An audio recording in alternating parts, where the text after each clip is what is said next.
Hello and welcome. I'm trying out a new thing here, and I'm going to be doing one of these after every Toronto Rock game, as well as some Rock news and whenever that comes out. But first topic of today is not a fun one and not a video I thought I'd have to be making.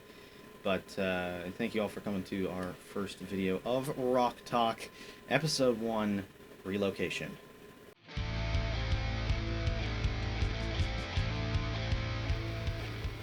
So, Rock relocation is not something that would have been on my mind at all before the announcement this morning that the Rock are going to be moving to Hamilton for the next 5 years with a multi-year extension, possibly if the team wants to stay there, but I doubt that'll happen, and it's just very confusing for Rock fans. Why would you go outside the city?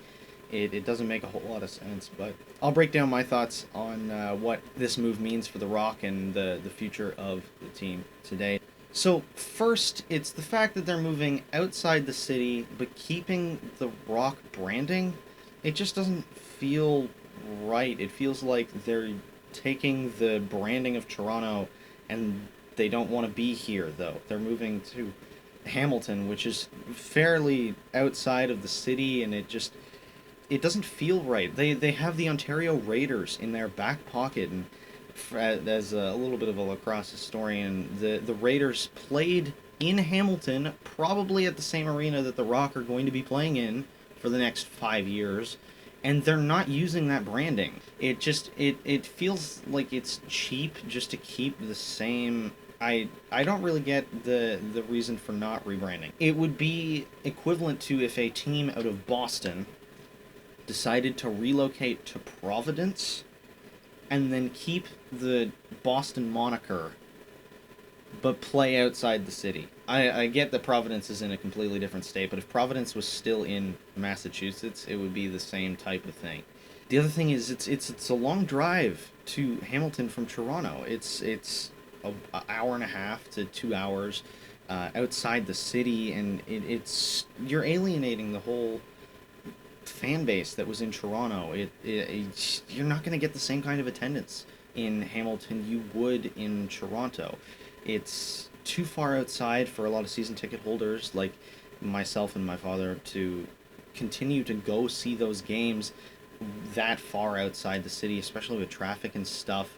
I looked it up on Google Maps today. It's Tuesday. I looked it up at noon. It was still over an hour in COVID with absolutely no traffic. Imagine putting like rush hour traffic on a Sunday night or Saturday night on the roads out to Hamilton. That's easy 2 hours, and it's not a commute that people are going to be wanting to make. We had an in-house experience with this exact kind of same thing where some of my family went to Disney on Ice, and they had it in Toronto for a couple of years and then moved it out to Hamilton, and they went out there and it was okay. It was a really long trip, and it wasn't super fantastic, and then the very next year they moved back to Toronto because it would have been more profitable.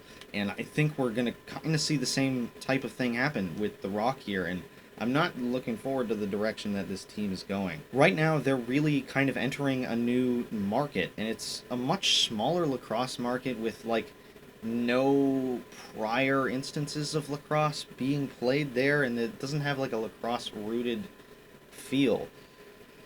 Now, I say that there's no prior lacrosse experience. I can't ignore that the PLL did make a visit there in their one and only real live season in 2019. They did host an event in Hamilton. But the reason they're able to do that is because Hamilton is cheaper. So they didn't go to BMO Field where Toronto FC play, and I believe the Argonauts also play there, the CFL team. And the reason they didn't go there and they could afford to go to Hamilton is because of the type of event that the PLL is.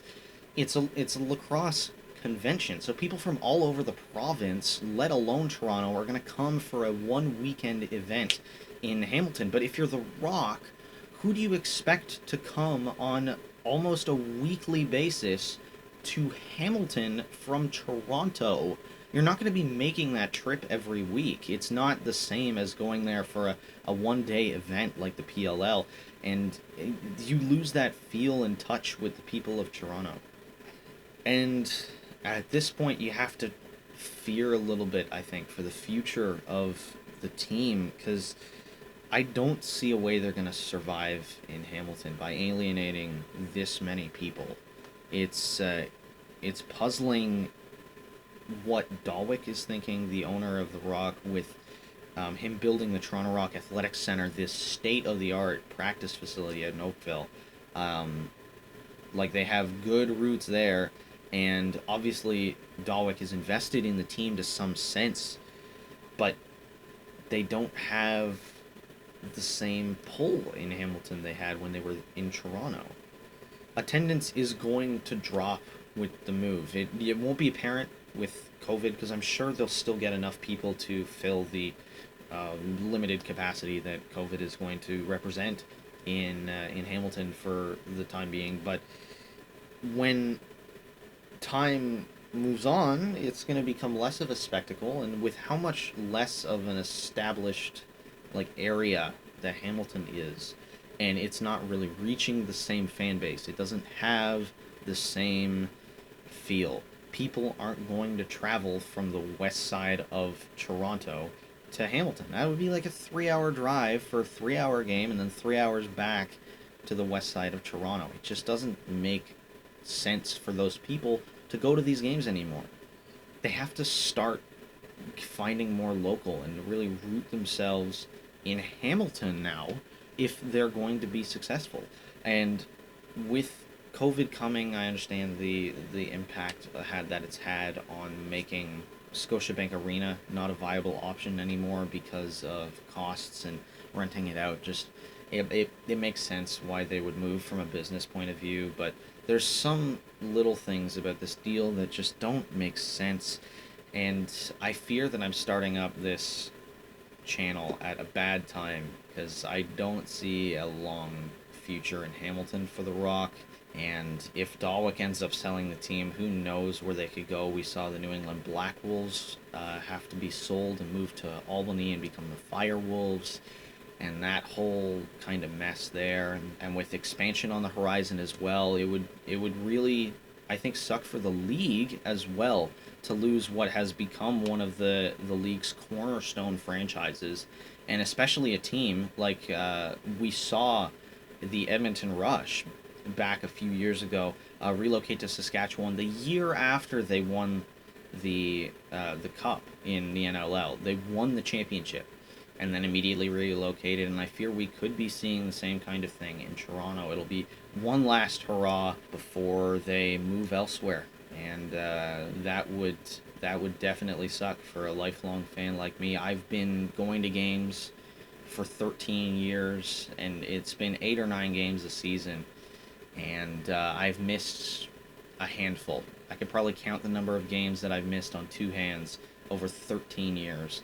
And to think that this year is going to be the first one that I don't have season tickets in is, that hurts. That really hurts. But with that, we hope you enjoyed this episode of Rock Talk with Colin, and we hope you stay tuned for the December edition when we do the post-game reviews, and hope you enjoy that when it comes out. But that is going to be in a long time, and I cannot wait to get back on that grind and the swing of things in December. Been missing lacrosse for almost 2 years now, so that'll be fun. But we thank you all for watching, and hope you tune in December when the lacrosse season finally rolls around again. But for now, we'll see you later.